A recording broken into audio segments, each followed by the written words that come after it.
to accelerate the much-needed energy transition. And the CVF has just launched a Global Parliamentary Group, which was created to focus on climate action amongst parliamentarians around the globe. And both the GRC and the CVF Parliamentary Group are trying to put in place enabling frameworks for clean energy and climate action. So today we have three excellent speakers. First of all, we have a video input by Elizabeth Brett, Director of Planning and Program Support at IRENA. Afterwards, we have Mark Kenber sitting already on the stage, Climate Advisor to the CVF Secretariat, who will give us an input on carbon pricing, what is happening around the world, and what are the next steps. And last but not least, we will have a live update from the negotiations done by Raju Pandit Chhetri from the Prakriti Resource Center, who is part of the negotiating team for Nepal and giving an update on climate finance.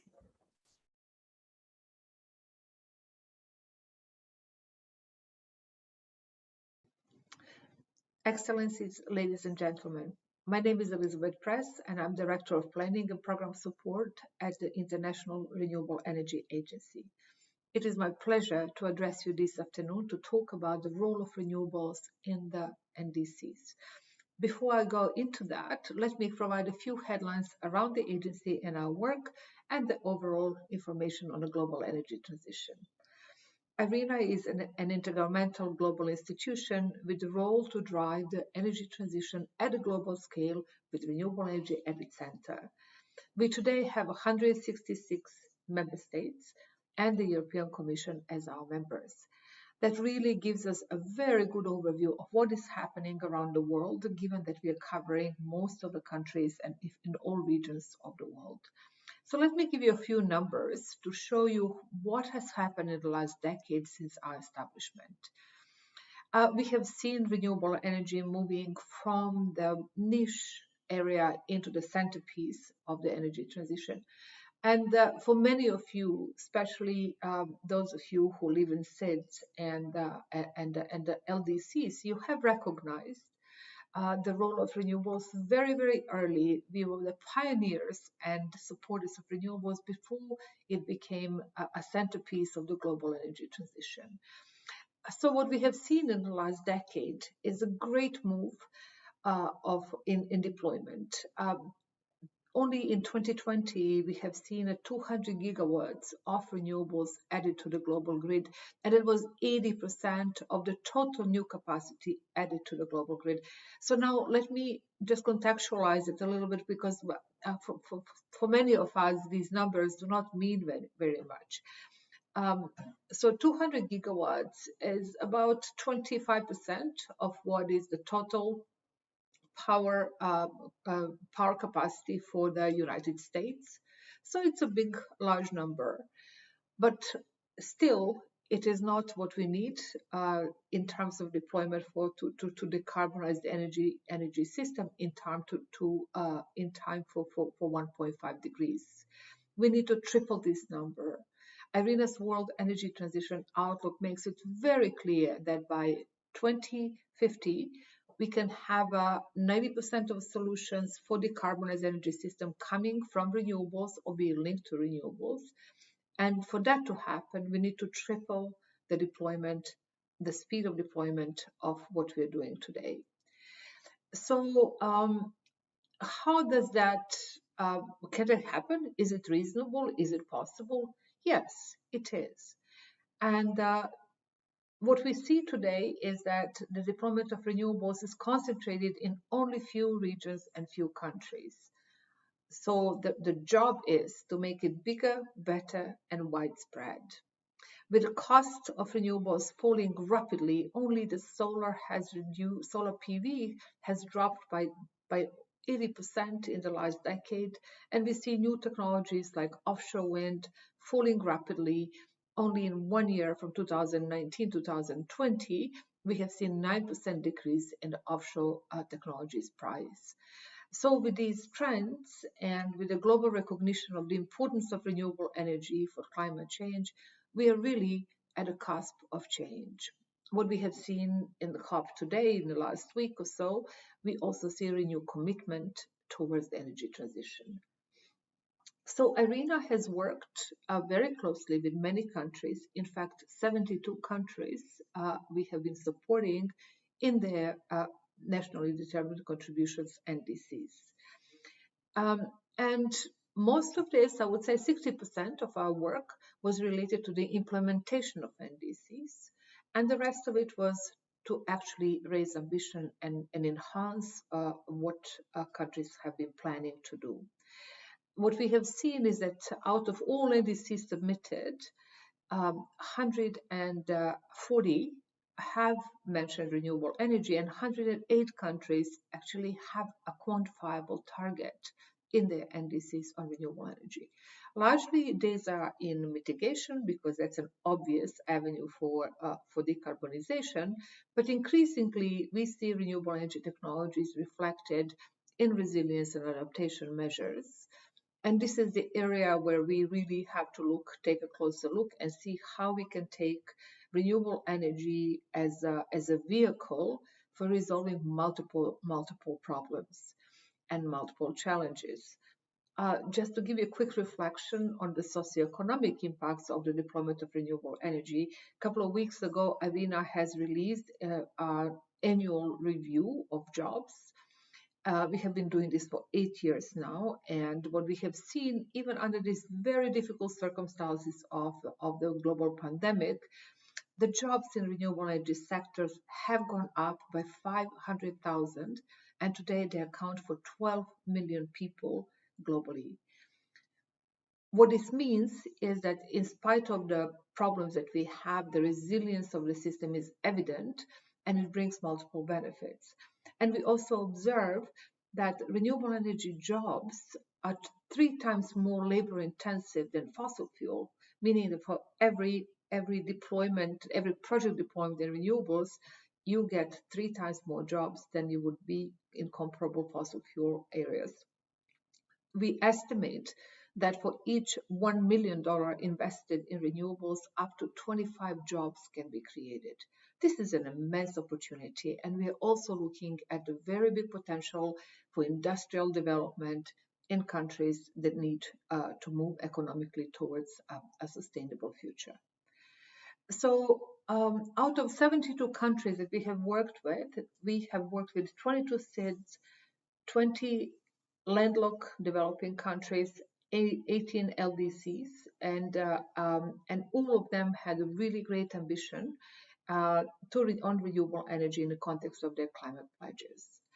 Altogether, these 72 NDCs served a total population of around 1.8 billion people with a carbon footprint of 3.2 billion tons of carbon dioxide equivalent.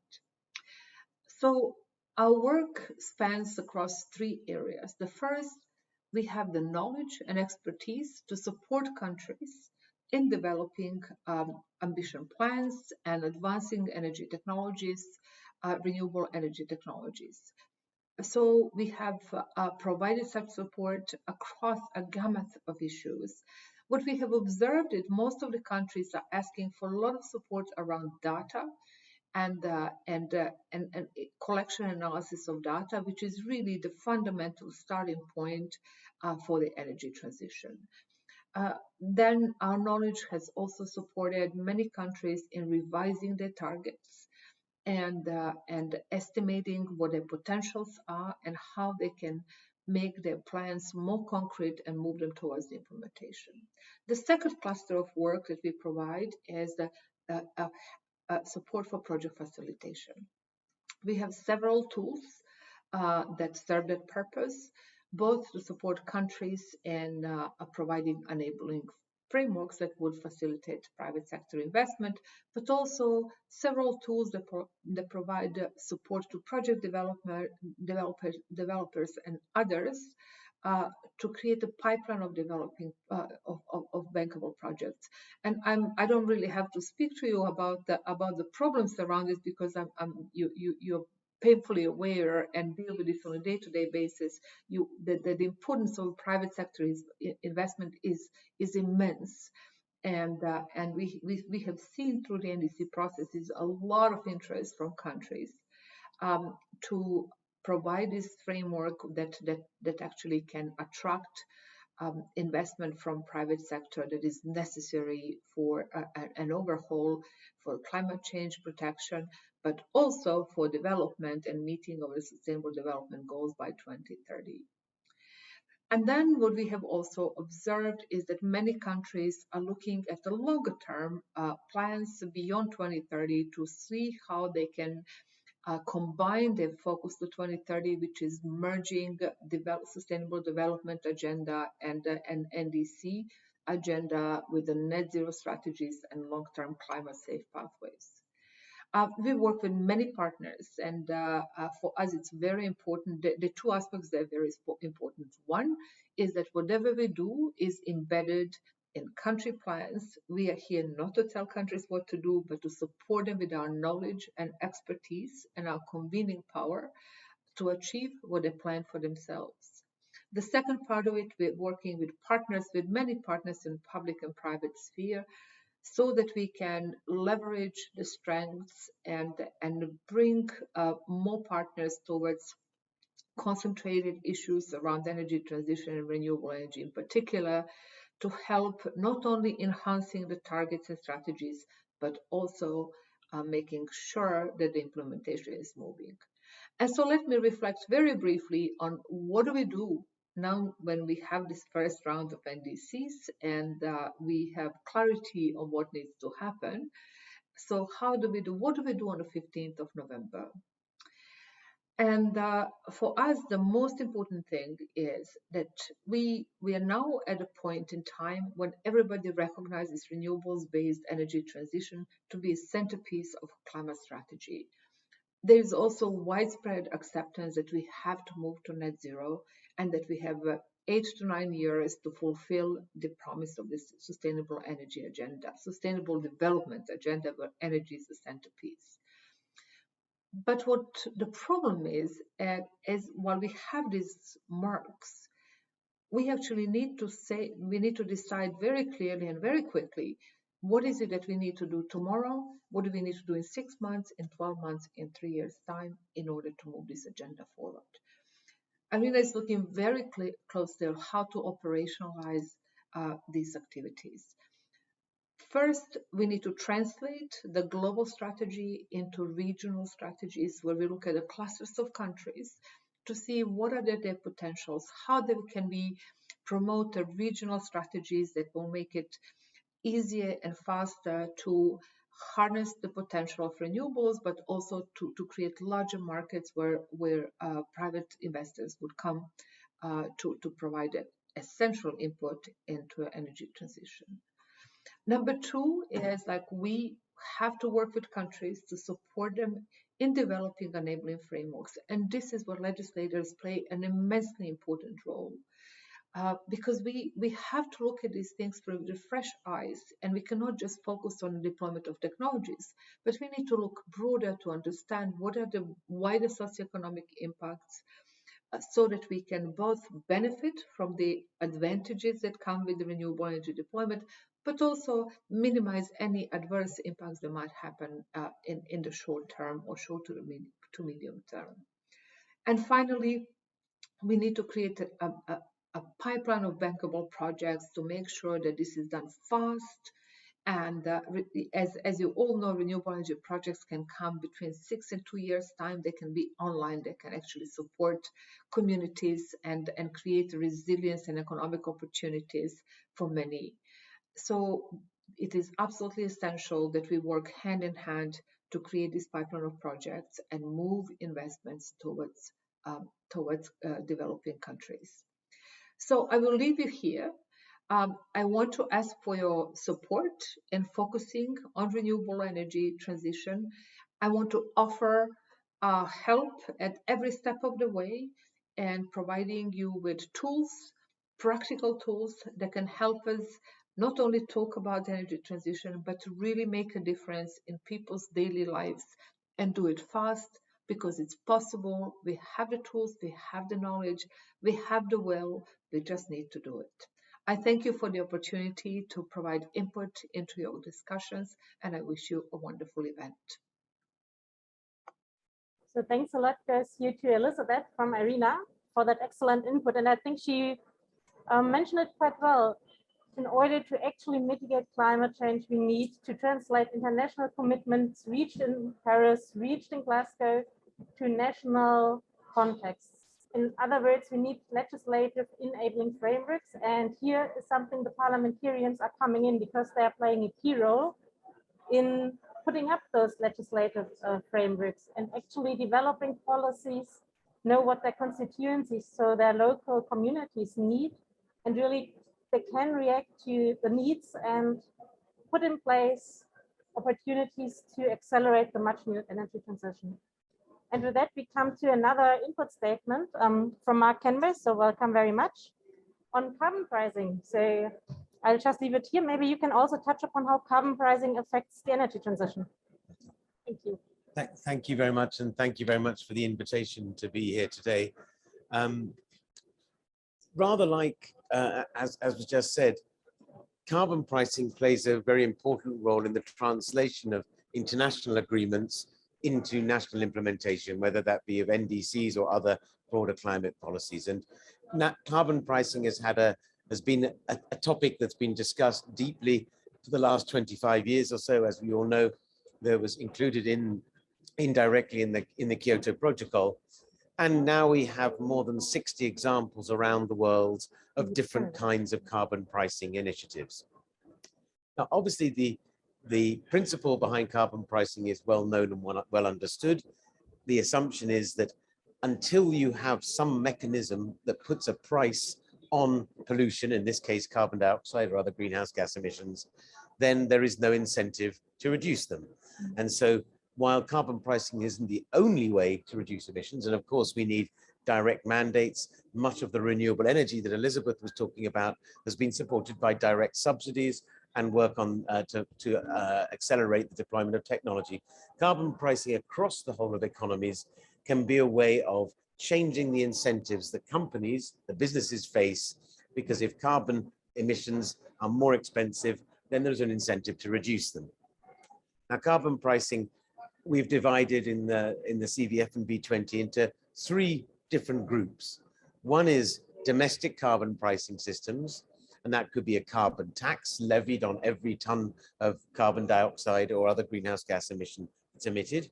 It could be a domestic carbon trading scheme, an emissions trading scheme rather like the one that the European Union has had since 2005, where you set a cap on the total emissions, you give companies permits, and then they can either surrender the permits or reduce their emissions and sell the permits to others to meet their obligations.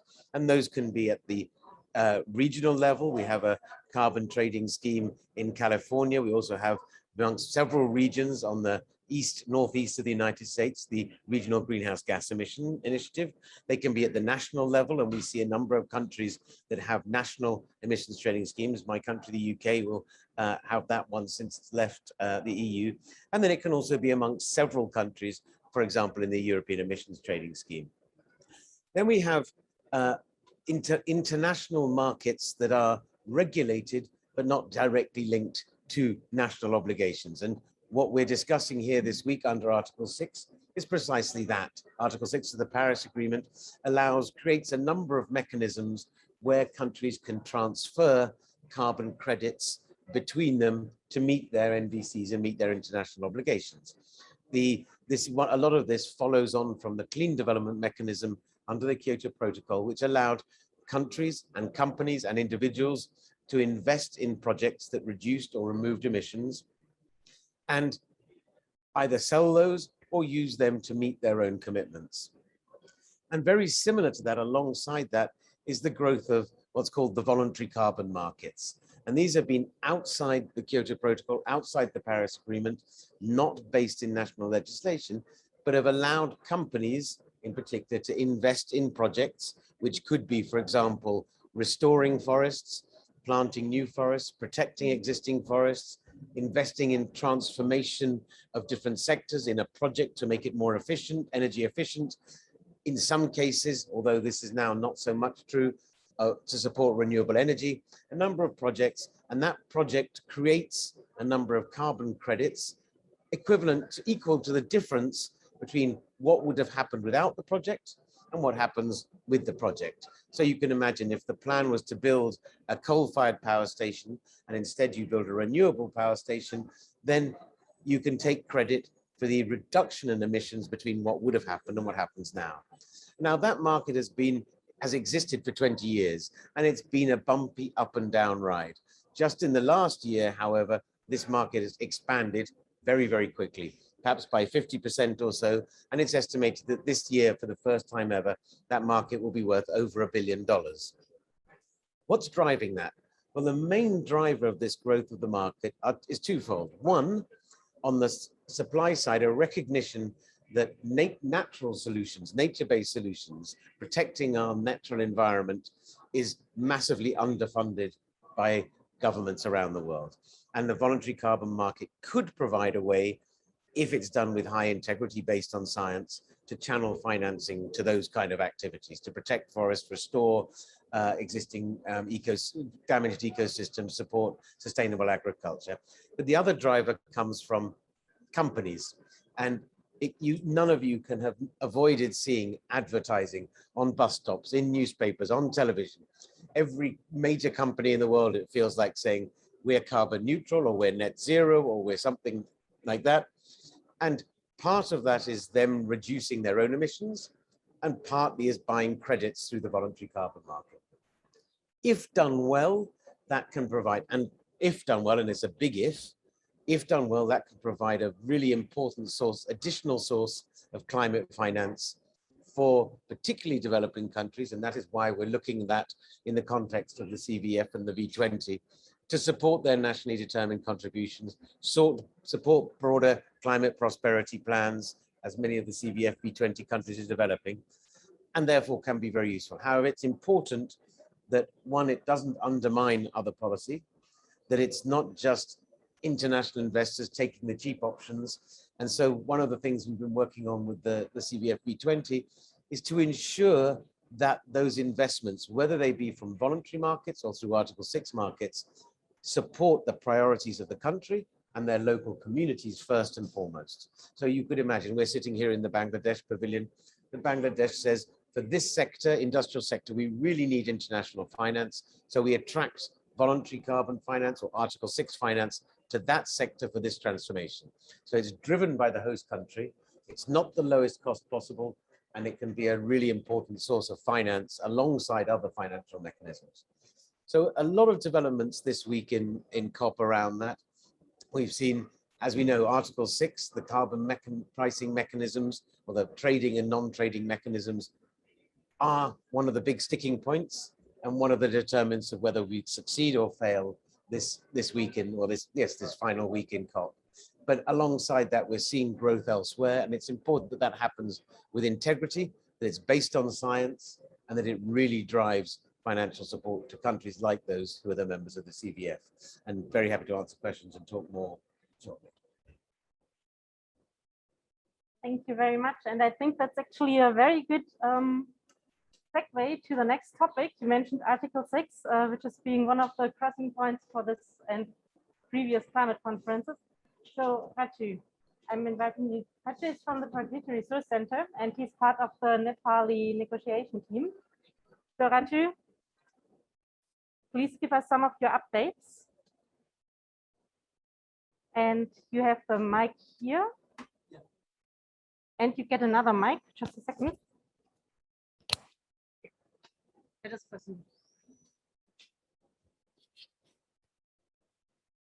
Yes, thank you very much, Anna. And also, thank you very much for inviting me to this discussion. Well, I come from the negotiating room, so I will try and be more focused on that part, very brief. I particularly follow climate finance, but then I will touch into different topics that could be very relevant to countries like ours back home.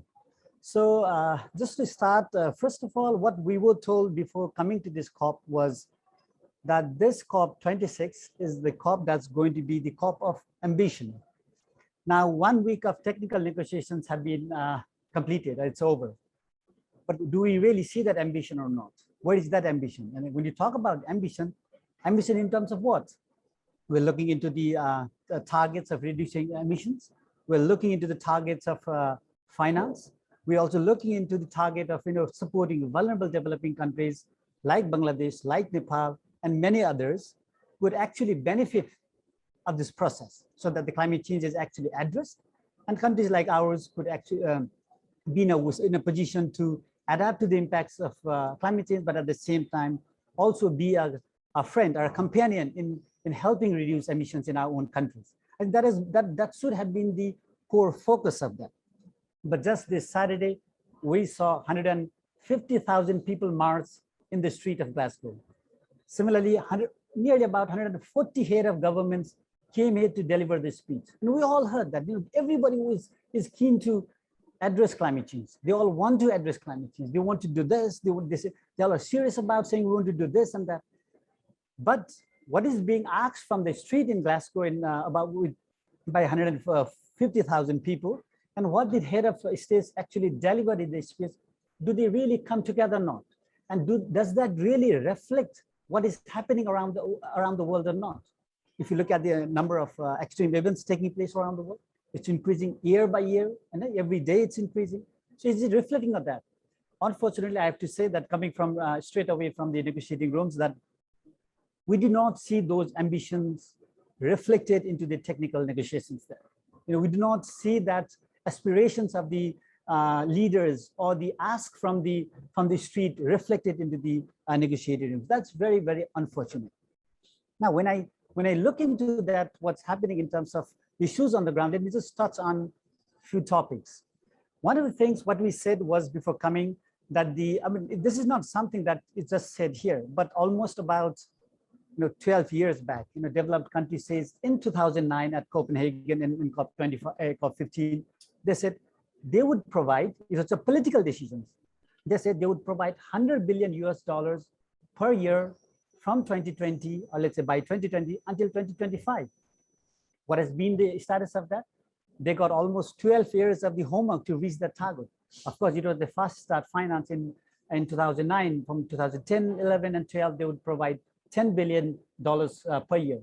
But that would go all the way to $100 billion by 2020. But now we are here in 2021, and just before the COP started, there was a country, Canada and Germany, who led this process to say, to find out whether they will be able to actually meet that 100 billion goal or not. And they come out with a roadmap to say that they were unfortunate, that it was unfortunate that they were unable to meet that target by 2023. They're lagging behind by nearly $20 billion. Of course, they have set out a roadmap. They say that they will meet that by 2025. Maybe they will even go beyond 100 billion in 2024 and 25, but we do not know, because the 12 years of homework was not that. And this is becoming a huge trust deficit in the negotiations, in the finance discussion too. Now, of course, there's this agenda item that's being discussed on the long-term finance about this 100 billion goal, how that is being made, whether that will be delivered or not, how that will be delivered, what will be the balance between adaptation and mitigation, even the regional balance, or the poor and vulnerable countries like LDCs and CIS, how much do they get? All those things are in nitty-gritty being discussed.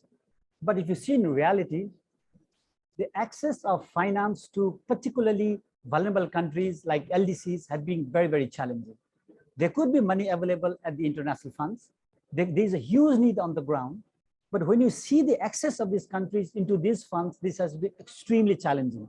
The kind of procedure it takes, the amount of time it takes to prepare a funding proposal, the kind of time that you get, and the decision process, and then once you get the money, taking on the ground.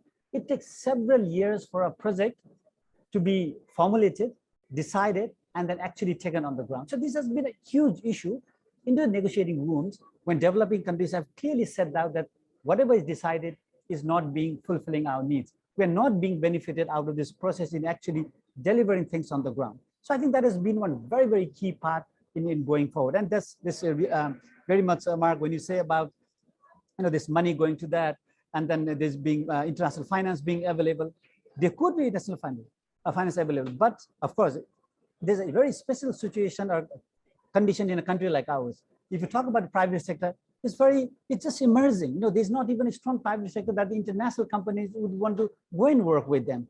There's the huge issue with institutional setup. That has to be taken very gradually. The countries will have time to absorb these resources, and with the capacity building part that has to be taken ahead. At the same time, the other thing is, if we look at the 1.5-degree target that the Paris Agreement very clearly set out, on the mitigation side, we are no way closer to that. The UNFCCC Secretariat themselves did an assessment on the NDCs provided by each countries. Of almost about 183 countries were submitted, and they made an assessment. We're in the track of almost 3-degree world. They say very specifically, if with the current NDCs, we'll go with 2.7-degree world by the end of this century. That is very a stark warning for us. It means that there is no ambition in terms of mitigation actions in the actual plans of the country. So when they say that the leaders say we want to do this and this, are they being reflected into their national plans or not? Particularly the nationally determined contribution. There's a huge mismatch between what is being said, what is being delivered, and what is being done. I think if we don't have coherence between these three things, then we won't be seeing the world of 2 degree, let alone 1.5 degrees. I think that's very key. We need to keep pushing harder. And the third part was also, of course, the topic of loss and damage, as many of the countries are in a situation where they can no longer adapt to the impacts of climate change.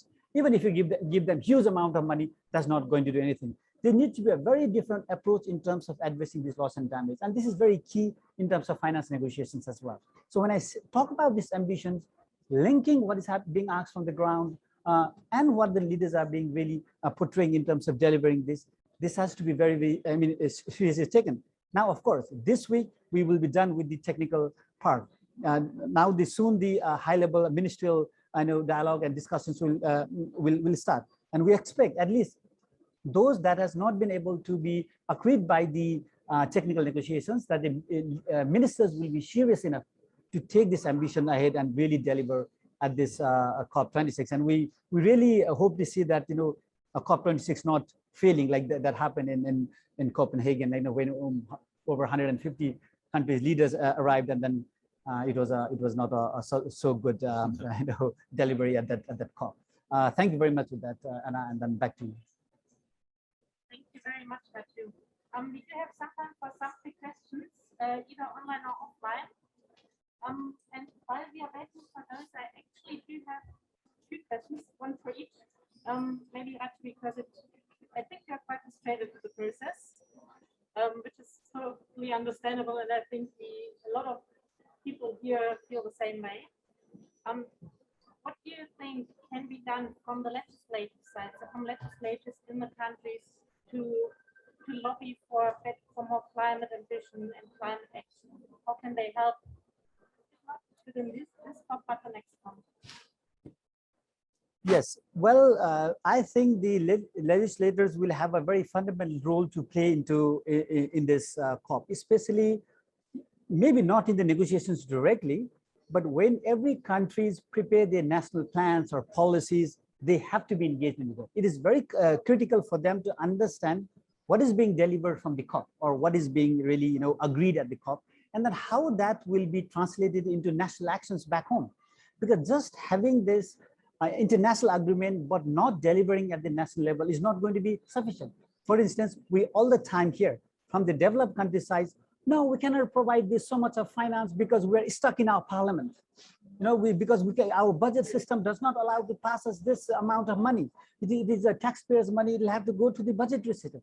I think they are the ones who are making the decisions back home in terms of how much money is being agreed upon, whether it's a Congress, whether it's Parliament, whatever in different country system that they have from the developing countries. And they are the ones who also pass the target and mitigation action. So I think it is very critical how those that is being talked by their leaders is being reflected at the national system. Similarly, for developing countries, it's also important that these things are being understood in a way that they can reflect the needs of the people on the ground.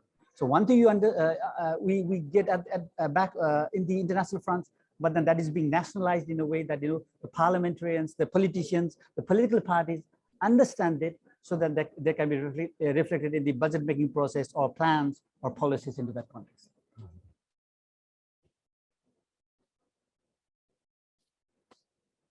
Thanks, because I think otherwise I can't be heard via in Zoom.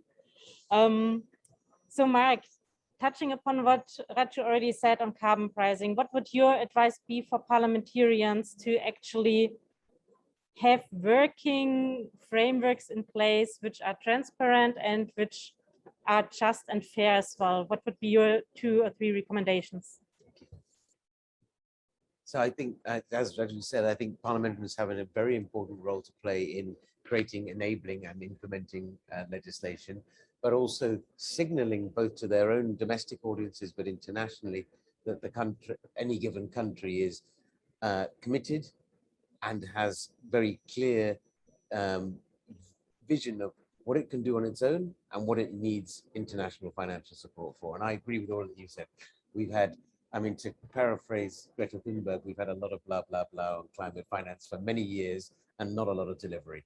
And let me also emphasize that whether it be Article 6 or carbon price, international carbon financing, pricing mechanisms more generally, they are not a substitute for direct public finance from the north to the south, and not a direct substitute for proper direct investment in decarbonisation. They can be additional and complementary, but they're not a substitute, and that needs to be absolutely clear. So I think, as I alluded to, when countries, particularly if we remember under the Clean Development Mechanism, there was a joke that went around 10 or 15 years ago that it should have been called, the C stood for China, the China Development Mechanism, because all the large bits of the investments went to China. Why? Because China was a big country with big technological possibilities, big projects, a very stable government, whether you like it or not, a very stable government, clear financial framework. So very nice for people to invest in because it was easy, big, but very few of the least developed countries, the Climate Vulnerable Forum members and others, received finance through the Clean Development Mechanism. Not because they didn't have good projects, not because they were unstable, but just because it was more difficult, and it was, the market was driven by the investor side, the countries or the companies of the north. So I think we need to switch this round. And as I said in my opening remarks, where the finance goes from carbon financing international needs to be defined by countries themselves and their communities. And legislators, as representatives of the members of the country, of the population, of their communities, in almost every country, an MP or a deputy or a senator represents a constituency, a group of people. So to understand what do the people in his or her region, what do they need? What do they need for their sustainable development? What do they need to meet their needs? And how can that be done in a low or zero carbon way? And attract the climate finance for that. And so if you have the government and the legislation and the people aligned on what we want to do, where we need the finance, that can be, carbon finance can be a very, very powerful tool. So what I would suggest to legislators that, as many have already, through the various networks there are, working through organizations like the CBF, understand more, learn what the opportunities are, and we at the Secretariat are there to help do that, identify those opportunities, and make sure that you are driving what finance comes in, not someone else who wants to make a fast buck or get a cheap carbon credit.